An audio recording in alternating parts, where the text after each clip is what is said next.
नमस्कार। आप देख रहे हैं पब्लिक इंडिया। मैं हूं पंकज के सिंह। एक लंबे थोड़े अंतराल के बाद हम फिर से बिहार की बात को लेके हाजिर हैं। दरअसल बिहार के विभिन्न इलाकों में हम घूम रहे थे, तो इस वजह से थोड़ा कार्यक्रम हो नहीं पाया पिछले हफ्ते। और हमारे साथ वरिष्ठ पत्रकार श्री पूजन जी हैं, ये भी यात्रा पर थे। तो पिछले दिनों काफी कुछ उथल पुथल हुआ बिहार के अंदर, और प्रधानमंत्री भी बिहार पहुंचे। राहुल गांधी जी की वोटर अ, अधिकार यात्रा जारी है। आज वोटर यात्रा में अखिलेश यादव भी शामिल हो रहे हैं। इन सब चीजों को लेकर के, जो घटनाक्रम हुआ है उसको लेकर के आज हम चर्चा करेंगे। वरिष्ठ पत्रकार श्री पूजन जी हमारे साथ हैं। बहुत बहुत स्वागत है आपका श्री पूजन जी। मेरा पहला सवाल धन्यवाद पंकज जी। यही है कि वोटर विकास यात्रा में मैं भी शामिल हुआ। मैंने देखा कि बहुत उत्साह के साथ लोगों का जुड़ाव, लगाव और तमाम चीजें मैंने देखी, और भीड़ उत्साहवर्धक। तमाम बड़े नेता कांग्रेस के जुड़ रहे हैं, तमाम प्रदेशों के मुख्यमंत्री आ रहे हैं, इंडिया गठबंधन के तमाम नेता आ रहे हैं, बड़े बड़े नेता आ रहे हैं।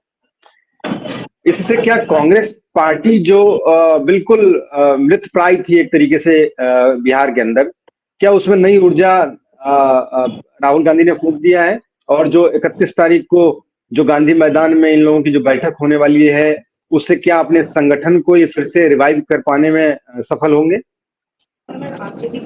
देखिए, सवाल बड़ा महत्वपूर्ण है आपका पंकज जी, और मुझे लगता है कि बहुत डीप थॉट रहा है इस सवाल को जब आपने पूरी तरह से इसकी रचना की है। थोड़ा सा डीप डाइविंग की आवश्यकता है और उसी हिसाब से इसके कोशिश करता हूँ कि इसका एक सटीक विश्लेषण के साथ इसका जवाब दे पाए। अब देखिए, मुद्दा कौन सा उठाया राहुल गांधी ने, और पिछले कई दिनों से मैं देख रहा हूँ बिहार के विभिन्न इलाके में वो जा रहे हैं, लोगों के साथ एक संवाद स्थापित करने की कोशिश कर रहे हैं। जो मृतप्राय सा दिख रहा था महागठबंधन, उसमें कम से कम ऐसा प्रतीत हो रहा है कि अब now there is at least a semblance of some form of unity. Mukesh Sahani भी उसमें नजर आ रहे हैं, तेजस्वी यादव भी आ रहे हैं। कुछ तस्वीरें ऐसी भी सामने आ रही हैं जहां पर कि वोट चोरी का मुद्दा बार बार रिपीट कर रहे हैं। स्वघोषित जननायक खुद को जननायक होंगे या नहीं होंगे, जननायक का खिताब कैसे मिलता है? बिहार के हैं आप, तो आपको अंदाजा है कि जननायक बनने के लिए क्या करना पड़ता है। जो भीड़ इकट्ठा हो रही है, इससे जननायक कोई बन जाएगा, मैं कम से कम इत्तेफाक नहीं रखता हूँ। लेकिन जो मुद्दा उठाया गया है पंकज जी, वो मुद्दा बहुत इंपॉर्टेंट है। अभी आगे हम चर्चा में उस मुद्दे पर आएंगे, लेकिन फिलहाल जो आपका मूल प्रश्न था, मैं उसको जवाब देने की कोशिश करता हूँ। यहाँ पर ऐसी स्थिति लग रही थी जहां पर प्रतीत हो रहा था कि कांग्रेस शायद दीनहीन स्थिति में है, और कहीं ना कहीं राजद जो भी सीटें कांग्रेस को दे देगी, कांग्रेस को वो मान्य होगा। पिछली बार 70 सीटें मिली थी, लेकिन उनका स्ट्राइक रेट बहुत ही खराब था। कांग्रेस को एक संजीवनी चाहिए था, क्योंकि यहाँ पर उनके कार्यता उनके बीच भी खड़ा हुआ है। कोई एक कार्यक्रम इस तरीके का नहीं हुआ था जो अब मैं देख रहा हूँ कि राहुल गांधी ने जिस तरीके का कार्यक्रम किया। ये वोट में कितना परिणत होगा ये मैं नहीं कह सकता अभी फिलहाल, क्योंकि हमें राहुल गांधी की ऐसी ऐसी भीड़ देखी है 2014 में भी लोकसभा चुनाव के दौरान, उसके बाद के भी कई चुनाव में बहुत भीड़ देखी। वोट में कभी तब्दील होते उनको देखा नहीं है। अब यहाँ पर जो महत्वपूर्ण बात मैं ये कहना चाह रहा हूँ, यहाँ पर मैं देख रहा हूँ कि यहाँ पर the person who was calling the shot was Rahul Gandhi, अग्रगण्य थे। दूसरी जो सेकंड इम्पोर्टेंट फिगर जो आपको इन पूरे रैली में या फिर जो लोगों के साथ संवाद स्थापित हो रहा था, वहां पर तेजस्वी यादव थे। आपको याद होगा अभी से कुछ वक्त पहले तक तेजस्वी यादव क्या नैरेटिव सेट करने की कोशिश कर रहे थे बिहार में। रोजगार की बात कर रहे थे, भ्रष्टाचार की बात कर रहे थे, फटीग फैक्टर की बात कर रहे थे। बूढ़े हो चुके हैं हमारे मुख्यमंत्री, बदलाव चाहिए, रोजगार सृजन करेंगे, इन मुद्दों पर चर्चा हो रही थी। अभी हाल में भी एक सर्वे आया जो साफ तौर से कह रहा है कि मुश्किल से 13 या 14% ऐसे लोग हैं जो SIR के मुद्दे को एक अहम मुद्दा मानते हैं और वो चुनाव प्रभावित कर सकता है। तो पहली बात तो ये कि राहुल गांधी ने जिस मुद्दे को चुना, वो मुद्दा लोगों के साथ कितना कनेक्ट स्टैब्लिश कर सकता है, ये महत्वपूर्ण है। आप कोई डाटा, कोई कॉन्क्रीट फिगर के साथ इलेक्शन कमीशन के पास आप गए नहीं, एफिडेविट आपने सबमिट नहीं किया, आपने कुछ केस स्टडीज सामने प्रस्तुत किए, जो केस स्टडीज अंततः फॉल्स हो गए। देखिए, इसके बड़े दूरगामी परिणाम होते हैं। ये जो लॉस ऑफ फेस होता है, इसके बड़े दूरगामी परिणाम होते हैं। लेकिन मैं आपकी बात से पूरी तरह से इत्तेफ़ाक रख रहा हूँ कि इसने कांग्रेस के कार्यकर्ताओं में संजीवनी फूँकी, पहला अचीवमेंट। दूसरा अचीवमेंट कि महागठबंधन को कहीं न कहीं एक सूत्र से पिरो दिया। महागठबंधन में आपको घर तक यूनिटी अभी देखने को मिल रही है। अलग बात है कि अब तो मोर और लेस स्थिति स्पष्ट हो गई है कि एनडीए के अंदर में सीट बँटवारा का फ़ॉर्मूला क्या होगा। महागठबंधन के अंदर भयंकर सिर फुटोवल की स्थिति होने वाली है, ये आप लिख करके रखिए। कांग्रेस को कितनी सीटें मिलती हैं, लेफ्ट भी आंखें तरेरेगा। मुकेश सहनी पहले से ही कल्पना करके बैठे हुए हैं कि 60 सीटें उनको मिलनी चाहिए। यहाँ पर मैं मानता हूँ, यहाँ पर मैं क्रेडिट देता हूँ कि स्वघोषित जननायक खुद को कहने वाले, उनका एक बड़ा कंट्रीब्यूशन हुआ। तो उन्होंने एक नैरेटिव सेट करने की जरूर कोशिश की और इस कवायद में उन्होंने पार्टी में एक संजीवनी जरूर की है। ये खबरें आ रही हैं कि पहले तो ये कहा गया कि गांधी मैदान में जो रैली होनी थी उनका परमिशन नहीं दिया गया प्रशासन के द्वारा। फिर बाद में ये बात आई कि नहीं, कांग्रेस पार्टी जो है अपने जितने सारे वर्कर हैं और खास करके जो इनके वॉलंटियर हैं, पदाधिकारी हैं ब्लॉक लेवल के या बूथ लेवल के, उनको उन्होंने बुलाया है। और बाकायदा मेरी कई लोगों से बातचीत हुई तो उन्होंने बताया अभी डिस्ट्रिक्ट लेवल पे कि सदाकत आश्रम से फोन आया है कि आप लोग कितने बजे, कब, कितने लोग, कौन कौन से पदाधिकारी आएंगे। तो हमारा ये सवाल है कि क्या राहुल गांधी के बारे में कहा जा रहा है कि रात में वो गांधी मैदान में स्टे करेंगे, अपने जो वॉलंटियर हैं, जो अपने पदाधिकारी हैं, उनको संबोधित करेंगे। तो इससे क्या लगता है कि नए संगठन में जिस प्रकार से पहले ऐसा हुआ करता था कि लिस्ट बना दिया और ये हमारे प्रखंड अध्यक्ष हैं, ये बूथ के हैं, ये ब्लॉक के हैं, फलाने ढिमकाने हैं, और भेज दिया जाता था। और जबकि हकीकत में ऐसा होता नहीं था, खानापूर्ति होती थी। तो क्या उस लेवल पे जाकर के राहुल गांधी मॉनिटर कर रहे हैं चीजों को और ये मैसेज देने की कोशिश कर रहे हैं कि कांग्रेस पार्टी अब वो पुरानी कांग्रेस नहीं है जो हर बात को मान लेती थी और आरजेडी के पीछे पीछे वो चला करती थी, या राहुल गांधी की स्ट्रैटेजी कुछ और है इस चुनाव को लेकर के? देखिए, स्ट्रेटजी तो इनकी बड़ी अच्छी होती है पंकज। मैं आपको बताऊं, स्ट्रेटजी इनकी हमने तो उत्तर प्रदेश में भी की थी, खाट पे चर्चा। याद होगा ना, खाट के पे चर्चा की खटिया इन्होंने कैसे खुद ही खड़ी कर दी। अब देखिए, कन्हैया कुमार ने पद यात्रा शुरू किया था भितियरवा से। अच्छा पीपल कलेक्टेड था। खास करके जो कांग्रेस के कार्यकर्ता जो कहीं ना कहीं हाइबरनेशन में चले गए थे, शीत निद्रा में चले गए थे, उनको जगाने की कोशिश हो रही थी।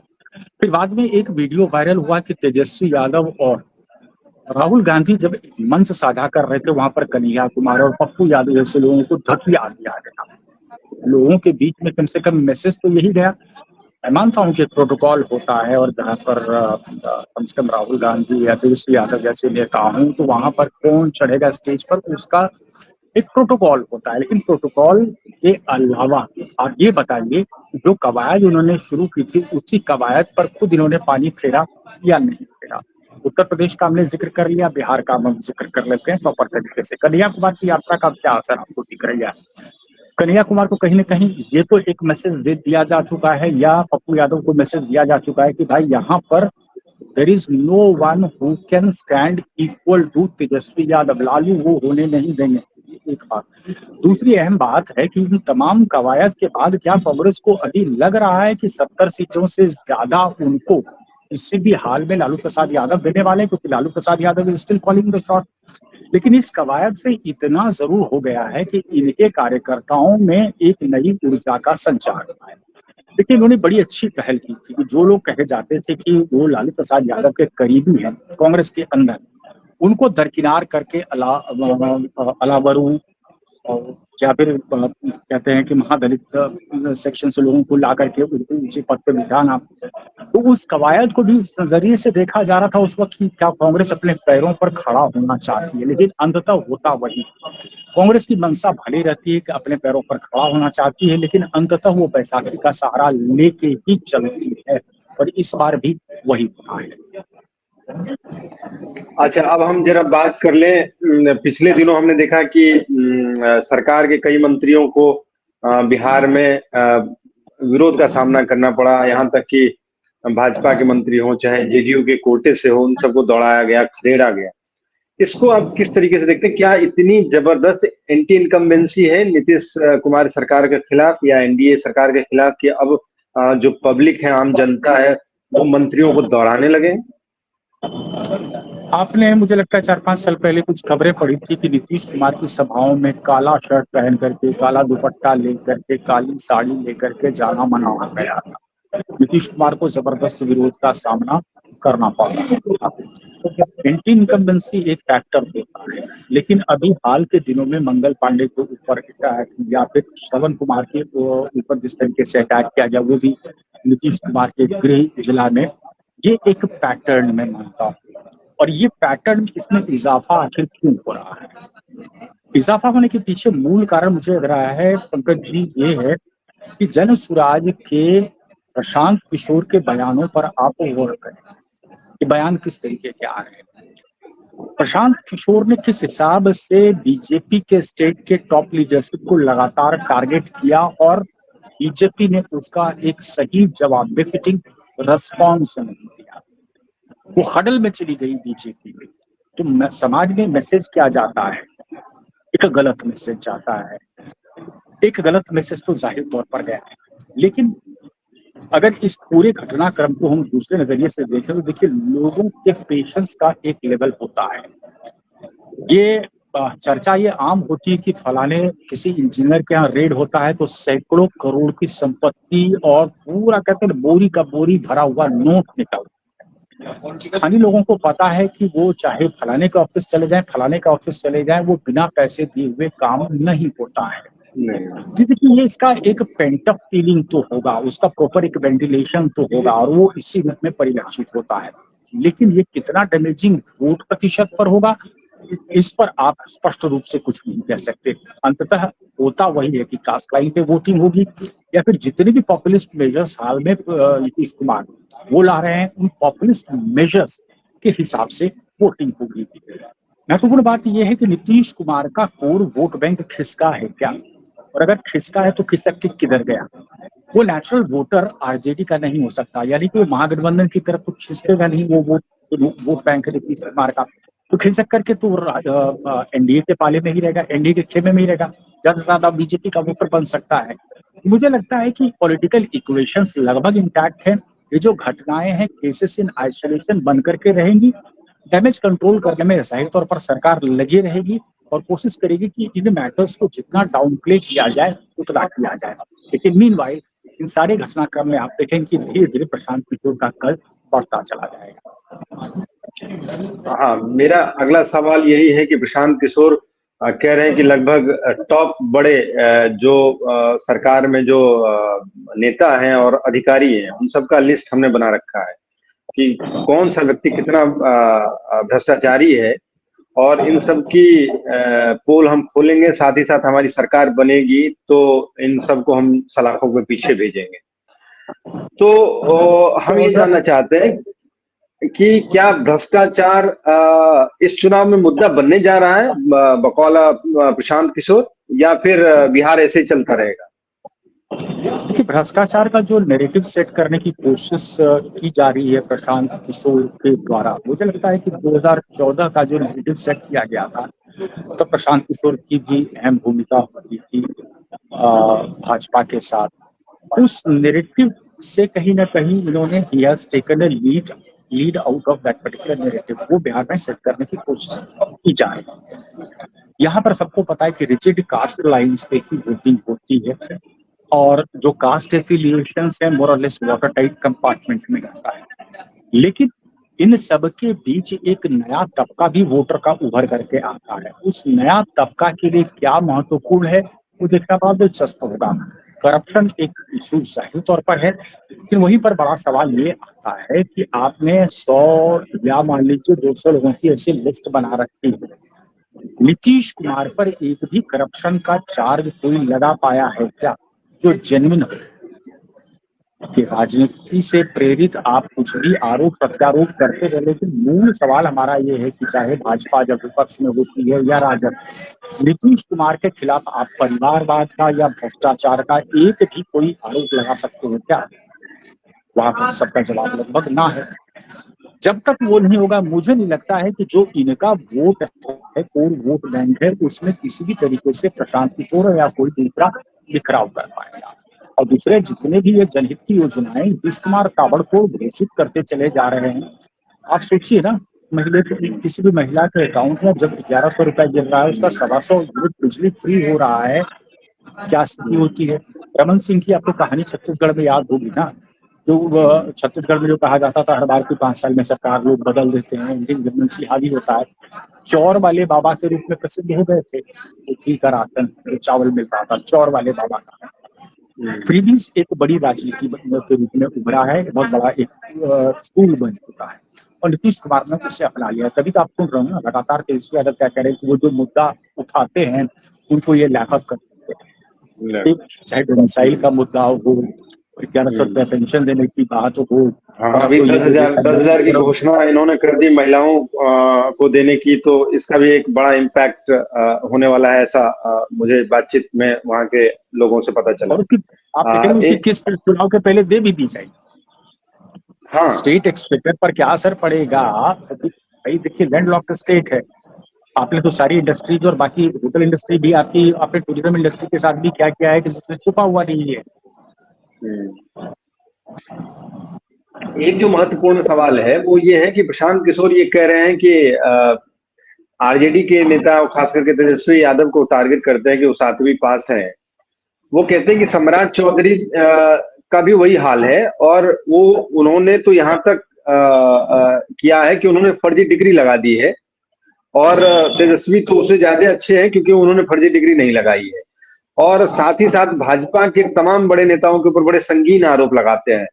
प्रदेश अध्यक्ष जो है उनके ऊपर ये आरोप लगाते हैं कि वो हत्या तक में शामिल हैं, कॉलेज एक सिख का उन्होंने कब्जा कर लिया है, और तमाम ऐसे आरोप लगाते हैं कि भारतीय जनता पार्टी के जो नेता हैं वो ज्यादा करप्ट भी हैं, ज्यादा घटिया हैं और ज्यादा खराब हैं बनिस्बत आरजेडी, जो कि एक जमाने में आरजेडी के नेताओं के बारे में कहा जाता था दबंगई करते हैं।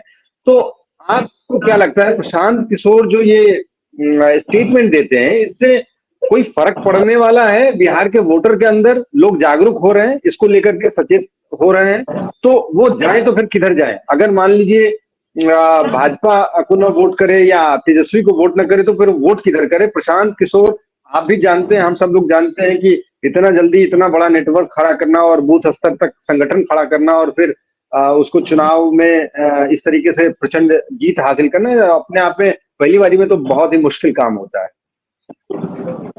हाँ, मैं आपकी बात से पूरी तरह से इत्तेफाक रखता हूँ, लेकिन इस देश के पास एक बहुत बड़ा एग्जाम्पल भी है ना, अरविंद केजरीवाल। सत्ता में कैसे काबिज हुए थे अरविंद केजरीवाल और कितने संगीन आरोप लगे, आज क्या स्थिति है।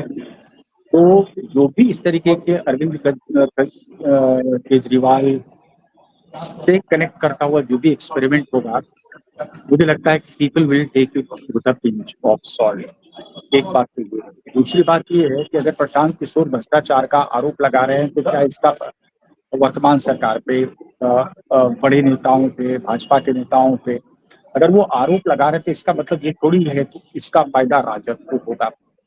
जो बहुत फायदा राजद को तो बिल्कुल फायदा होता हुआ नहीं दिख रहा है। कांग्रेस अभी अपना संगठन कोशिश करेगी किसी तरीके से वो 4 पैरों पर खड़ी हो जाए, फिलहाल वो दिख नहीं रहा है। राहुल गांधी की कोशिश भी हो रही है। तो भ्रष्टाचार का मुद्दा कितना हावी होगा, और पहला कि जैसे मैंने आपको बताया कि भ्रष्टाचार के मुद्दे में आप जो मुखिया हैं, नीतीश कुमार पर कोई सीरियस एलिगेशन आप क्यों नहीं लगा पा रहे, उनके खिलाफ कोई पुख्ता सबूत लेकर के क्यों नहीं आ पाए? ना तो परिवारवाद का अभी तक आरोप लग पाया है, ना सीरियस करप्शन का कोई चार्ज नीतीश कुमार पर लग पाया है। लेकिन जो आरोप भाजपा के लोकल लीडर्स, जो कि यहाँ पर टॉलेस्ट लीडर्स हैं, दिलीप जायसवाल तो स्टेट प्रेसिडेंट है, सम्राट चौधरी उप मुख्यमंत्री हैं, was calling the shots for quite some time, या मंगल पांडे का हम जिक्र कर लें, तो ये सब छोटे मोटे नाम तो है नहीं। मंगल पांडे भी एक लंबे कार्यकाल तक यहाँ पर प्रदेश अध्यक्ष के रूप में रहे हैं। लेकिन आप देखिए कि जब ये एलिगेशंस लगाए गए प्रशांत किशोर के बाद, उसके बाद बीजेपी की तरफ से क्या प्रतिक्रिया आती है? फूलमूल एक प्रतिक्रिया थी। कोई कहते हैं कि एक रिजिड स्टैंड तो बीजेपी ने लिया नहीं, एक पार्टी के किसी कार्यकर्ता ने जाकर के प्रशांत किशोर के खिलाफ एक सनहा दर्ज करा दी। वही मैंने एक्शन देखा है। अच्छा, जिन नेताओं को चिन्हित करके प्रशांत किशोर ने साक्ष्य के साथ, प्रमाण के साथ प्रेस कॉन्फ्रेंस किया, उन नेताओं को भी चाहिए था कि जवाब में वो उसी मतलब वेटेज के साथ एक प्रेस कॉन्फ्रेंस करके तमाम तथ्यों को गलत साबित कर दे। ऐसा तो हुआ नहीं। डिफेंड करने कौन आ रहा है? तो डिफेंड करने प्रवक्ता लोग आ रहे हैं। ये सारी चीजें देखिए पब्लिक डिस्कोर्स में आई हैं, चर्चा का विषय बना है, लेकिन ये वोटिंग पैटर्न को डिसाइड करेगा या नहीं करेगा, ये देखना बड़ा दिलचस्प है। मैं खुद कई जिलों में अभी गया हूँ, अभी होकर के आया हूँ, तो मुझे कहीं न कहीं एक बदलाव या एक सत्ता के खिलाफ जो एक माहौल होता है, वो बनता हुआ मुझे दिख रहा है, इसमें कहीं दो राय नहीं है। और राहुल गांधी की जो यात्रा अभी चल रही है, उसको लेकर के लोगों में एक बड़ा अच्छा रुझान जो मैंने महसूस किया है, वो मैं बता रहा हूँ, चूंकि मैं ग्राउंड पे जाकर के देख करके आया हूँ।